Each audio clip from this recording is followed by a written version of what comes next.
सगळ्याच मराठ्याच्या नेत्याची आयमाय तुम्ही करायला लागला. आज तुम्हाला माहितीये, मला कळतंय बहुतेक तुमच्यापेक्षा वय माझं जास्त असेल, तुमचं कमी आहे. बहुतेक कमी असेल, माझं 55 आहे, 45 वय असेल. तुमच्यापेक्षा थोडा अनुभव मला जास्त आहे आणि या चळवळीत तर जास्त काम केलं असेल.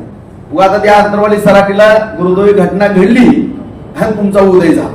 परंतु तुम्ही तर त्या गोंधळामध्ये तुम्हाला तर एक थेंब निघलं नाही. हो भाई, माझं डोकं फुटलंय, जमीन टाकायत, माझ्या डोक्यात पाय फाटल्यात, पाठीवर छातीवर वार आहेत,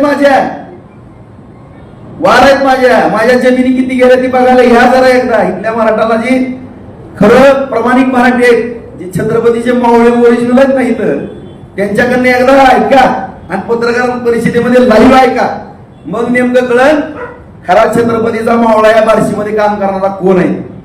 कुणाचं पण ऐकून काही इथं बोलू नका. कुठल्याही मराठ्याला शिव्या देण्याचा तुम्हाला नैतिक अधिकार नाही. हे राजकारण आहे मित्रांनो.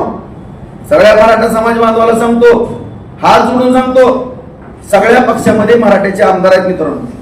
आज माझ्या अंदाजे कमीत कमी 145 288 पैकी 145च्या पुढं किंवा 1-2-3 आमदार कमी जास्त असतील.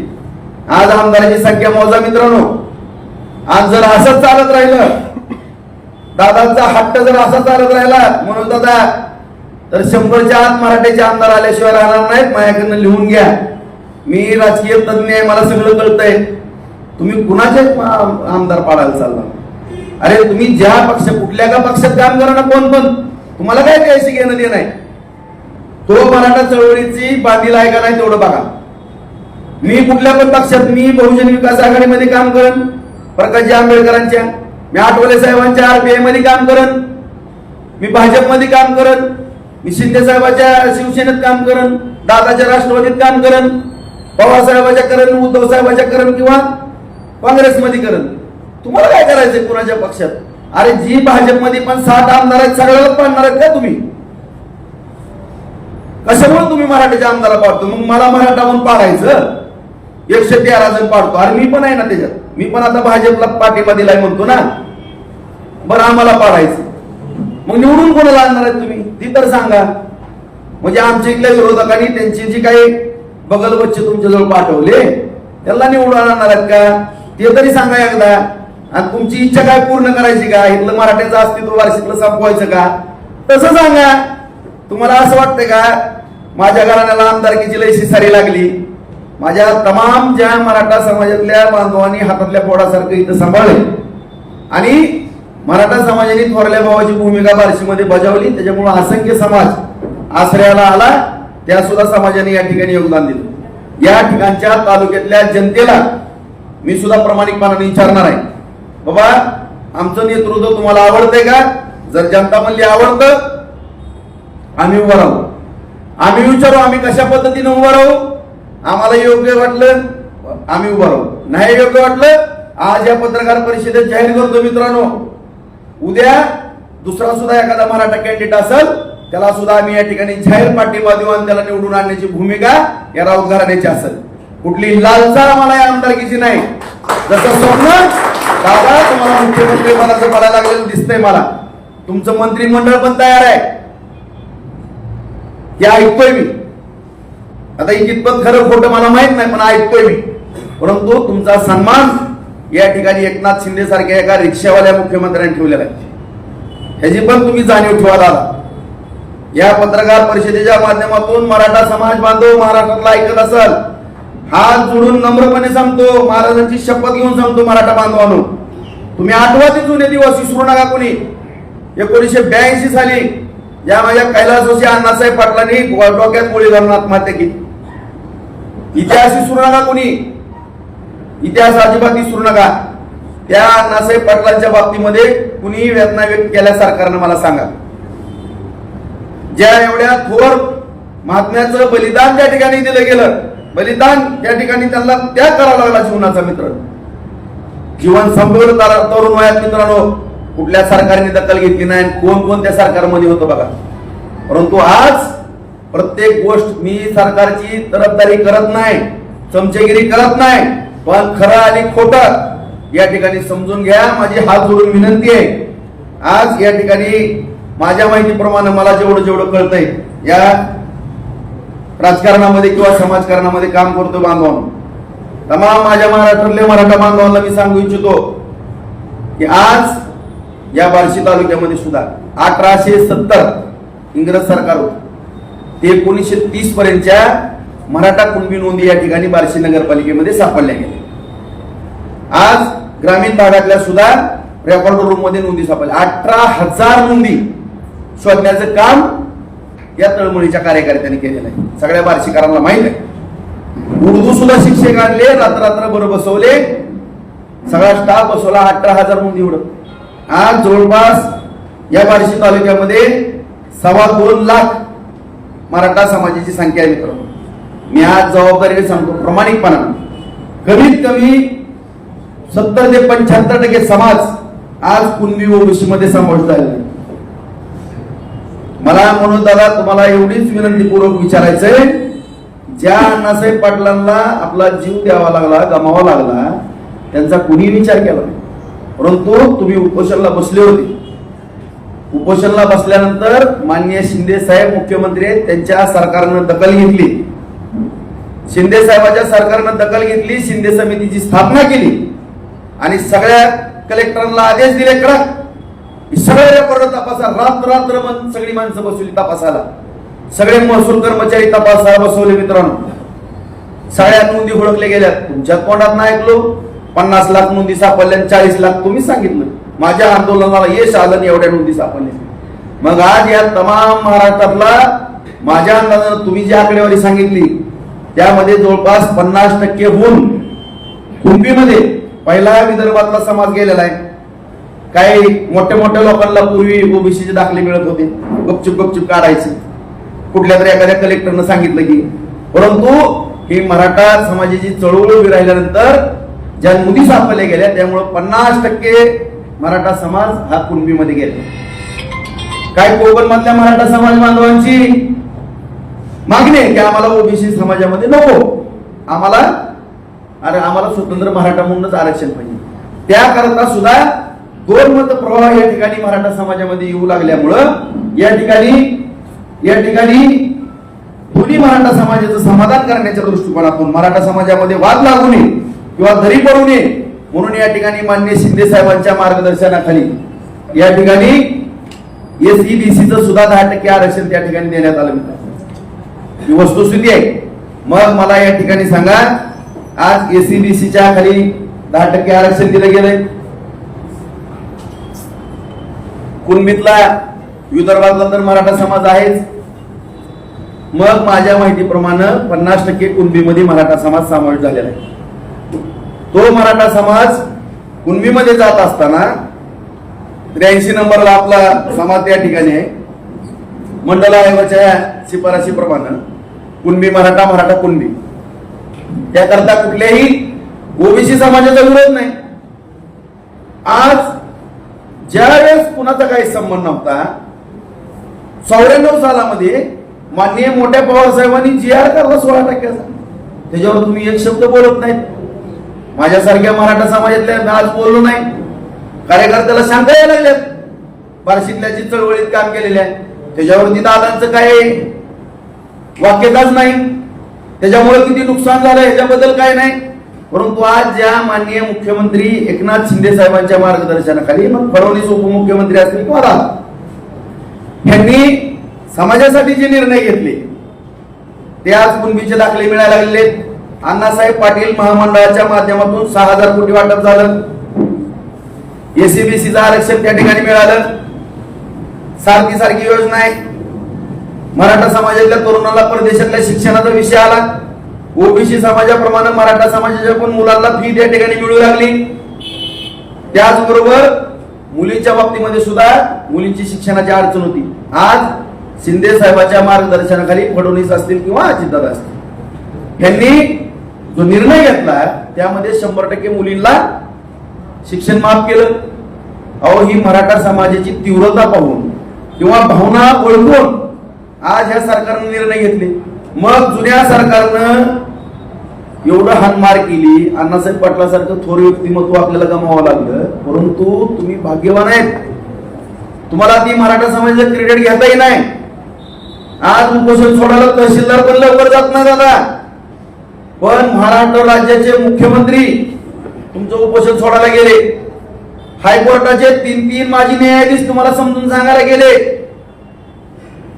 माझ्यासारखा तळमळीतला कार्यकर्ता तुम्ही दुसऱ्यांदा उपोषणाला बसले, त्यावेळेस तुमचं उपोषण सोडायला मी विनंती केली मुख्यमंत्री साहेबाला, फडणवीस साहेबाला, आणि त्या ठिकाणी अजितदादांना. तुम्हीच मला म्हणले जावा निरोप घेऊन या. मी शंभूराजांना घेऊन आलो, तिथल्या कलेक्टरला आणि एसपीला पण माहित आहे आणि मला पण माहित आहे दादा. मला आता बोलायला लावू नका. मी सगळ्या तमाम मराठा समाजाला या माझ्या राजाची शपथ घेऊन सांगतो, हे उपोषण सोडायला कोणी येऊन न येऊ, जसं तिसरं उपोषण सोडलं तसं उपोषण सोडणार होते. यांचं उपोषण सोडण्याकरता सरकारची सुद्धा मानसिकता नव्हती. माननीय मुख्यमंत्री साहेब सुद्धा म्हणले ते राजेंद्र तू महागारी आहे, यांचा हट्ट किती पुरवायचा. तुम्ही मुख्यमंत्र्याला शिव्या देता, तुम्ही उपमुख्यमंत्र्याला शिव्या देता, तुम्ही ज्या रिटायर्ड न्यायाधीशाला सुद्धा शिव्या देता आयमायवर. तुम्ही सगळ्या आमदारांची आयमाय करता, तुम्ही सगळ्या मंत्र्यांची आयमाय करता, सगळ्या मराठा नेत्यांची आयमाय करता. अरे कशामुळे बाबा, काय तुम्ही आम्ही काय पाप केलंय तुमचं? आम्ही मराठा समाजामध्ये जन्माला आलो आणि आम्ही आमदार खासदार झालो म्हणून तुम्ही आमची आयमाय करता का? गरजवंत मराठा, आम्ही गरजवंत मराठ्यासाठी लढलो नाही का? आमच्या पण हाताला फोड दिसतो, आम्ही ज्यावर उपटली. सगळ्याच मराठ्याच्या नेत्यांनी काम केले, तुम्हीच एकटे आता काम करता का? अरे मगाच मी सांगितलं की विखे पाटील गहाण आशिया खंडात साखर कारखाना पहिला चालला. आज या महाराष्ट्र राज्यामध्ये जवळपास 60% जमीन मराठा समाजाचे बांधवांनो, 90% साखर कारखाने मराठा नेत्यांचे आहेत. त्यातले 10-15% जर सोडले तर 80-85% कारखानदार जे आहेत त्यांची अवस्था काय बघा. त्यांची लेकरं काय म्हणतात, बिगर कर्जाचा आम्हाला 25 लाखाचा उद्योग करून द्या, 500-1000 कोटी रुपये कर्ज आहे. अरे मराठ्यांच्याच ऊसाचा प्रश्न निर्माण व्हायचा म्हणून मराठ्याच्या नेत्यांनी कारखाने काढले, शिक्षण संस्था काढल्या, मेडिकल कॉलेज काढले, सूतगिरण्या काढल्या, बँका काढल्या, त्यातनं कर्ज निर्मिती झाली, सगळं झालं. डॉक्टर झाले, इंजिनियर झाले, शिक्षक झाले, सगळं झालं. आज आदरणीय वसंतदादा पाटलांनी इंजिनिअरिंग कॉलेज दिले, मग सगळे पतंगराव सगळे मराठी शिवले. तुम्ही सगळ्या मराठ्यांच्या घरी आता 10-10 किलो सोन्याची बिस्किटच दिले. मला आश्चर्यच वाटत. अरे म्हणजे त्या सगळ्या मराठ्यांनी योगदान दिलं त्याचं काहीच नाही. अरे बाबा कमीत कमी आभार नका मानू किंवा कौतुक नका करू. आम्हाला कौतुकाची गरज नाही, आम्हाला शिव्या तर कमीत कमी देऊ नका. उद्या जर आम्हाला मराठ्याची माणसं म्हणली किंवा बार्शी तालुक्यातली म्हणली गरीब असं, गरीब असतो आम्ही. आम्हाला काय पडलं, आमचा धंदा येतं, आमचं धंदा पाणी करत बसू. आम्हाला तुम्हाला राजकारण करायचं तुमचं तुम्हीच करा, परंतु तुम्हाला एवढा अहंकार येण्याचं कारण काय? आणि एका अण्णा शिंदे म्हणून एक कार्यकर्ता आहे मराठा चळवळीतला, त्यांनी तुम्हाला अकरा प्रश्न विचारलेले, त्याचे प्रश्न काय चुकीचे आहेत, त्या 11 प्रश्नाची उत्तर द्या. तुम्ही आता म्हणले काय गेवराच्या सभेत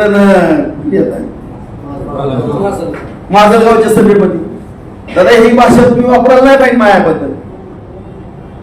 आम्ही पण छत्रपती शिवरायाचा मावळा आहे, माझ्या पण जुन्या घराने, मी पण कोकणातला आहे, माझं घरानं पण छत्रपतींच्या सैन्यात होतं, त्यावेळेस पण रक्त सांडले.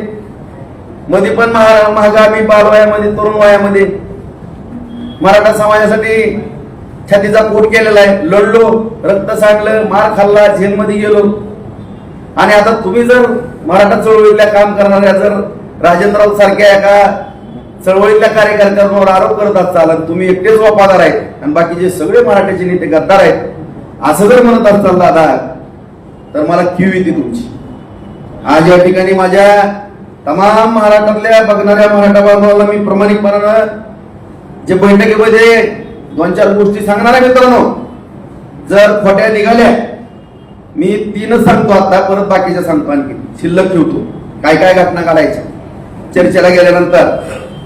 जर मी खोटं बोलत असेल तमाम महाराष्ट्रातल्या मराठा बांधवांनो, तर मी विठ्ठल राऊताचा मुलगाच नाही आणि मी छत्रपतीचा प्रामाणिक भक्त नाही. आज आम्ही म्हणून दादा तुमच्याबरोबर चर्चा करायला गेलो असताना साताऱ्याची काय मंडळी त्या ठिकाणी आलेली, उदयनराजे महाराजांचा त्या ठिकाणी विषय निघाला, म्हणले थोडक्या मतात निवडून आले, थोडक्या मतात निवडून आले.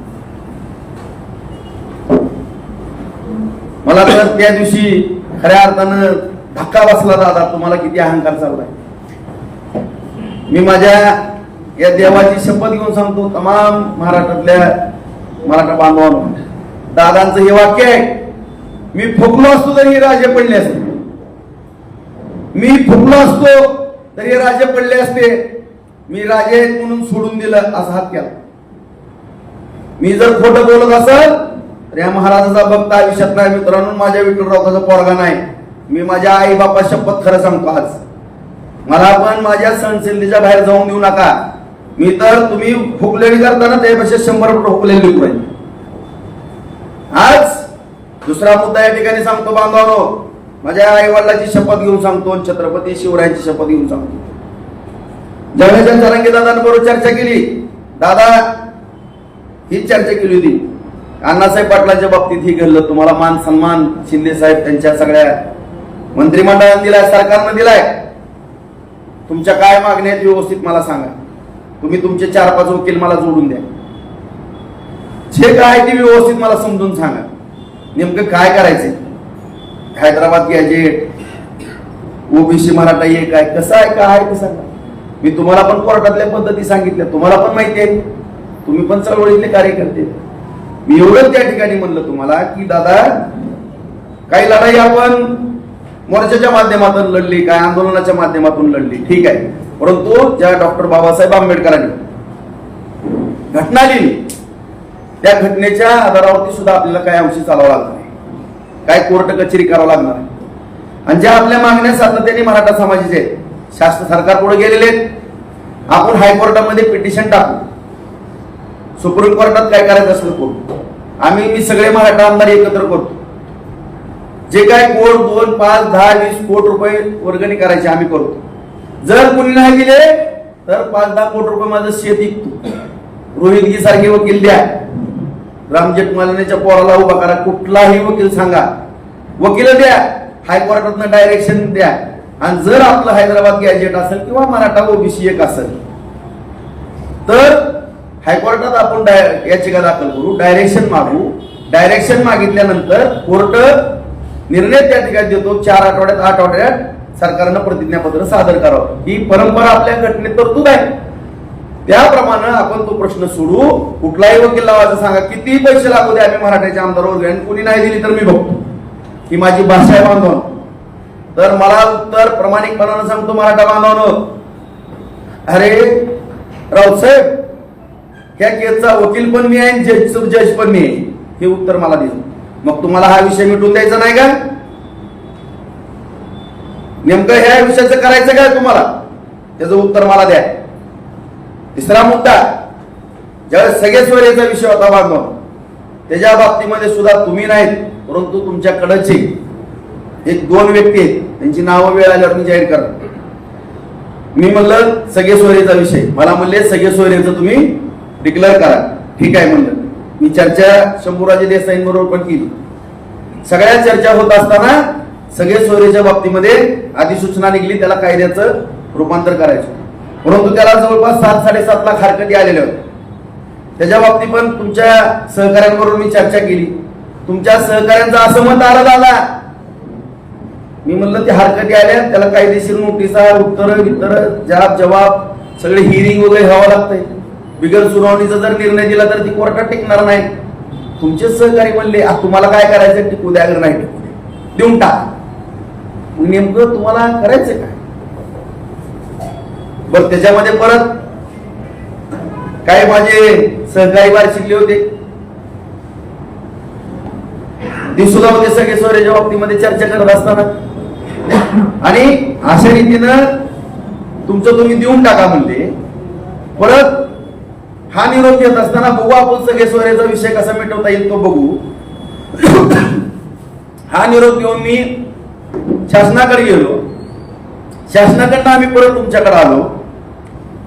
तुमच्याकडे आल्यानंतर तुम्ही आणखीन हातभर यादी दिली ह्याच्यामध्ये एवढं वाढवा. मग सगळे सोयऱ्याचा ज्यावेळेस अधिसूचना निघाली दादा, त्यावेळेस एकनाथ शिंदे साहेबांनी आणि तुम्ही वाशीला गुलाब उधळला, त्यावेळेस पण दुसऱ्यांदा मुख्यमंत्री तुमच्यासाठी आले राहून. नशिबान आहे कुठल्याच उपोषणाला मुख्यमंत्री भेटायला जातो. तुम्हाला एवढा मोठा मान या सरकारच्या काळात का? रिक्षावाला मुख्यमंत्री झाला म्हणून काही अडचण आहे का? पवाराच घरानं मुख्यमंत्री तुम्हाला पाहिजे का आणखीन काय वेगळा हेतू आहे? याच्या पण खुलासा आम्हाला या ठिकाणी झाला पाहिजे. आणि मुख्यमंत्र्यांनी तुम्ही गुलाल का उधळला? तुम्हाला काय नैतिक अधिकार आहे गुलाल उधळून परत उपोषण करायचा? गुलाल उधळल्यानंतर प्रश्न सुटला, सगळ्या गावागावात गुलाल उधळला गेला. सगळ्या पत्रकार बांधवाला पण माहित आहे, सगळ्या मराठा बांधवांना माहित आहे ना तुम्हाला पण, सगळीकडे गुलाल उधळला ना. मग एवढा गुलाल उधळायचा विषय काय होता? कशामुळे हे कशामुळे नेमकं? मगाच मी सांगितलं की सगळ्या पक्षामध्ये जवळपास 145 ते 150 आमदार मराठीचे. तुम्हाला नेमकं मराठीचेच आमदार पाडायचे का? तुमचा उद्देश कशा पद्धतीचा आहे तो आम्हाला काही लक्षात येत नाही. त्यामुळं या बार्शी तालुक्यातल्या काही मराठा समाज बांधवांनी तुम्हाला प्रश्न विचारले, 11 प्रश्न आहेत. त्या 11 प्रश्नाची उत्तर प्रामाणिकपणाने द्या, आमची काही हरकत नाही. आम्ही आरक्षणाच्या चळवळीशी तुमच्या अगोदरपासून आहे, आजही आहे उद्याही राहू. परंतु ज्या वेळेस आरक्षण देण्याची बैठक, मला माहित आहे मी आमदार असल्यामुळं सह्याद्री तिथीकरावरती झाली, त्यावेळेस ठरलंय राव ओबीसीतनं सोडून आरक्षण बोलावून. त्याच्यावरती सह्या आहेत सगळ्या पक्षाच्या, पवारांची सही आहे, उद्धव साहेबांची सही आहे, नाना पटोलेंची आहे, सगळे जेवढे पक्ष आहेत तिकडं शिंदे साहेबांची आहे, ते फडणवीस साहेबांच्या ह्याच्यातली पक्षाची आहे, अजितदादांची आहे. म्हणूनच आम्ही तुम्हाला म्हणतोय ना, तुमच्यामुळे आज 31 खासदार काय इकडले 5-10 खासदार आले. गरज मराठा सांगितलं तुम्ही की महायुतीला मतदान करू ना. बरं, महाविकास आघाडीचे खासदार आले, आले आले आनंद आहे, कुणीतरी आले. काय 2 पायाच्या वावड्यात कोणतरी निवडून येणार आणि कोणतरी पडणार नाही, त्याच्याबद्दल काय दुमत नाही. अरे बाबा, त्यांना एकदा तरी विचारा ना, तुम्ही मराठा समाजाची मतं घेतल्यात का? ही जर म्हणले होय बाबा आम्ही मराठा समाजाच्या मतावरती निवडून आलोय, अरे मग त्यानं लिहून तुम्ही ओबीसीतनं आरक्षण द्या म्हणून कुणी आरवलं तुम्हाला? बरं, उद्या दादा तुम्हाला बार्शीतल्या मराठ्यांनी काय विचारलंय दुसरं की महायुतीच्या सरकारनं जर ओबीसीतनं आरक्षण देत नाहीत म्हणतात, तर महाविकास आघाडीला जाहीरनामा प्रसिद्ध करायला हवा ना. उद्या आम्ही निवडणुकीला सामोरं जात असताना उद्या मराठा समाजाच्या जीवावरती आम्ही जर महाविकास आघाडीचं सरकार आलं तर आम्ही ओबीसीतनं आरक्षण देऊ, जाहीरनामा जाहीर करायला हवा. नाहीतर मुदत घ्या, महिन्याच्या आत आम्ही आरक्षण ओबीसी समाजातनं उद्या म्हणून ना. ह्या आघाडी सरकारनं काय आघाडीच ना, उद्या म्हणून ना केंद्राकडे जावा, केंद्राकडे जावा आणि गोल्या होईस तर खुर्चीवर मुख्यमंत्र्याच्या बसा. म्हणजे शिंदेला मुख्यमंत्री पदावर घालून नेमकं कुणाला करायचंय? महायुतीतनं तर मुख्यमंत्री शिंदे, महाविकास आघाडीतनं म्हणतं कोण मुख्यमंत्री पद मागतंय? नेमकं कुणाला शिवाय देताय तुम्ही? काय चाललंय? आणि नेमकं नीट समजून तरी विषय घ्या तुम्ही. का मराठा समाजाने तुमचा आदर केला, तुमचा मान सन्मान केला, हो कशाला कुणाच्या वाटा जायचं म्हणून सगळी मराठीचे आमदार बिचारी गप बसतात, सगळे मंत्री माजी मंत्री गप बसतात, तुमच्या शिव्या खात्यात आय माय काढता. मला तर म्हणता संडासला बसला मुताला गेला, ही भाषा आहे का तुमची? अरे माझ्या आतड्याला इन्फेक्शन झालं होतं म्हणून मी तुम्हाला 4-5 दिवसच लेट आलो भेटायला. आम्हाला संडास मध्ये बसला काय? अशा जर भाषा काय पद्धत आहे का ही बोलायची? ही सुसंस्कृतपणा तुमचा झाला का? हे छत्रपती शिवरायांनी आपल्याला शिकवलंय का? या प्रश्नाचं उत्तर द्या. आता तुम्ही मला सुद्धा बोलले माधवगावच्या सभेमध्ये, त्या राजेंद्र राऊत आमदाराला असं तसं, त्यांच्या ताईला विचारा आरक्षणाची काय गरज आहे. अरे आरक्षणाची गरज माझ्या बायकोला पण माहित आहे. परत म्हणले त्याच्या आईबापाला विचारा, माझ्या आईबापाला पण माहित आहे दादा, माझ्या बायकोला पण माहित आहे. आता माझ्या बायकोनी आईबापानं काय केलं तुम्हाला काय बोललेत का? मी तरी काय बोललोय का? आता बार्शी तालुक्यातले मराठ्याची पोरं जर तुम्हाला प्रश्न विचारत असतात आणि तुमच्या जर नाकाला झुमला असेल माझ्याबद्दल आणि माझ्या कुटुंबापर्यंत जर तुम्ही जात असाल आणि तुम्ही म्हणता त्या माजलगावच्या सभेमध्ये, हे त्या राजेंद्ररावांच्या दारात जागा आहे का सभा घ्यायला? दादा, मी पण छत्रपतीचा मावळा आहे. माझ्या पण घराण्यानं या हिंदवी स्वराज्यासाठी, छत्रपती शिवाजी महाराजांच्या घराण्यासाठी, गादीसाठी रक्त सांडलेलं माझं घराणं आहे. इतिहास बघा. मी पण या तालुक्यामध्ये मराठा समाजासाठी रक्त सांडलंय, जेलमध्ये गेलोय, ते पण बघा. आणि तुम्हाला एवढी खुमखुमी जर असाल तर राजारावताच्या दारात सभा घ्यायची. तुम्ही जर मराठा समाजासाठी प्रामाणिक उद्देशानं, कुणाला मॅनेज न होता किंवा एकाला टार्गेट करून, एकाला म्हणजे ती फडणवीसांचं मी म्हणत नाही, महायुती सरकारचं म्हणतो, शिंदे साहेब मुख्यमंत्री आहेत, मराठ्याचे आहेत, फडणवीस साहेब ब्राह्मणाचे असतील असू द्या, अजितदादा पण मराठ्याचे आहेत. महायुतीच्या सरकारला पाडून महाविकास आघाडीचं सरकार आणायचं, हे जर तुमच्या मनामध्ये असेल, हे जर पाप असेल, आणि जर तुम्ही खऱ्या अर्थानं मराठा समाजाच्या गरजवंत पोरांसाठी लढत असाल इमानदारीनं, ह्या प्रश्नाची जर उत्तर या महाविकास आघाडीला तुम्ही एक झुकतं माप दिले लोकसभेला, त्यांच्याकडनं लिहून घ्या. मला सांगा राजभाऊराव, मी लिहून आणतो. हे देवेंद्र फडणवीस आणखीन कोण, एकनाथ शिंदे कशी लिहून देत नाहीत मी बघतो, अजितदादा कशी लिहून देत नाहीत, ती माझी जबाबदारी. आणि जर त्यांनी नाही लिहून दिलं, सगळे पत्रकार, मराठा समाज बांधव तुम्ही आहेत, राजकीय संन्यास राजाभाऊरावचा जाहीर, आपला राजकारणाचा संबंध नाही, यांनी जर नाही लिहून घेतलं तर या तिघांकडनं. पण तुम्ही ह्या तिघांकडनं लिहून आणायची जबाबदारी तुमची, ह्या तिघांकडनं आणायची जबाबदारी माझी. आणि जर ह्या तिघांनी नाही लिहून दिलं तर राऊत घरानं राजकारणापासून आलेत, फक्त छत्रपती शिवराय प्रतिष्ठान काढो आणि या मराठा समाजाची प्रामाणिकपणानं, भले 10-20 एकर जमीन राहिली तरी चालेल, अख्खी इस्टेट गेली तरी आम्ही मराठा समाजाची या ठिकाणी सेवा करू, त्यांचं पाय धुवून पाणी पिऊ आणि सगळ्या छत्रपतीचा मावळा. तुम्ही ही प्रामाणिक भूमिका घ्या. तुम्हाला मी भोसले चौकातनं फुलं हातरतो, माझ्या घरी चहा पाण्याला पेड्याचा घास भरवतो. जरंगे दादा, हे फक्त लिहून आणा त्यांच्याकडनं. आणि मला सांगा राजभाऊराव, मी हे काम केलंय, मी वाघ आहे मराठ्याचा, या वाघाने काम केले. तुम्ही दिलेला शब्द तुम्ही पाळा. तुमचा हातात कागद घेतो, लगेच एकनाथ शिंदे साहेब, फडणवीस साहेब, अजितदादांकडे जातो, त्यांना सह्या मागतो. जर नाही सह्या दिल्या तर बार्शीत अशीच पत्रकार परिषद घेतो आणि राजेंद्र राऊत घराण्याचा राजकीय संन्यास जाहीर करतो. दादा, हा माझा शब्द राहील. पण जर ह्या मराठ्याच्या छाव्याला, छत्रपतीच्या मावळ्याला डावचाचा प्रयत्न केला तर हे मराठ्यांसाठी आणि हिंदवी स्वराज्यासाठी रक्त सांगणार घराणं आहे.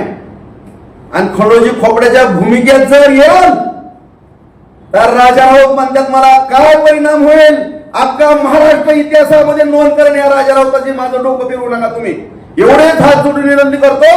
आणि तमाम महाराष्ट्रातल्या मराठा समाजाला नम्रपणे छत्रपतीच्या चरणी नतमस्तक होऊन माझं मी सांगतो, मी जर ज्या दिवशी मराठ्यांबरोबर गद्दारी कराल त्या दिवशी पांडे चौकामध्ये फाशी घेईल, अशा पद्धतीने जाहीर अभिवाचन देतो. आणि जरंगे दादा, पुन्हा एकदा सांगतो, फक्त प्रामाणिक मराठा म्हणून माझ्या दारात यायचं. आणखीन पण पेढा भरवील. खंडोजी खोपड्याचा जर रोल केला तर मोठी शिक्षा सुद्धा व्हावं लागेल. ही राजाभाऊरावचं चॅलेंज आहे. कोण मराठाचा माणूस बोलत नव्हता, पण आज ही पट्ट्या राजाराव चार मध्ये किती तुकडे व्हायचे, किती तुकडे करायला व्हायचे, त्याचं भान मला पण राहणार नाही. आणि सभा उधळणं बिदळणं माझं काम नाही. इमानदारीनं ये, पांडे चौकात 50 लाख रुपये खर्चून तुमची जर गेला सभा जाहीर घेण्याची जबाबदारी ह्या राजारावताची असेल. आणि प्रत्येक घरातला पाया माणसासहित अख्खा मराठा समाज भगवंताच्या ग्राउंड किंवा पांडे चौकात आणून उभा करण्याची जबाबदारी राजाभाऊरावताची असेल. सभेची तारीख सांगा. या सभेमध्ये खडा सुद्धा पडणार नाही की ह्या पट्ट्याच्या छत्रपतीच्या छाव्याची मावळ्याची जबाबदारी असेल संरक्षण करायची. ह्याच्यातनंच ही उत्तर दादा, आणि इथनं पुढे तुम्ही उत्तर द्याच. मग माझी 10-20 हजाराची सभा तुम्ही आहे तर मी आहे, जमली जाता. छत्रपती शिवाजी महाराज की जय. छत्रपती शिवाजी महाराज की जय. बंद करू नका, बंद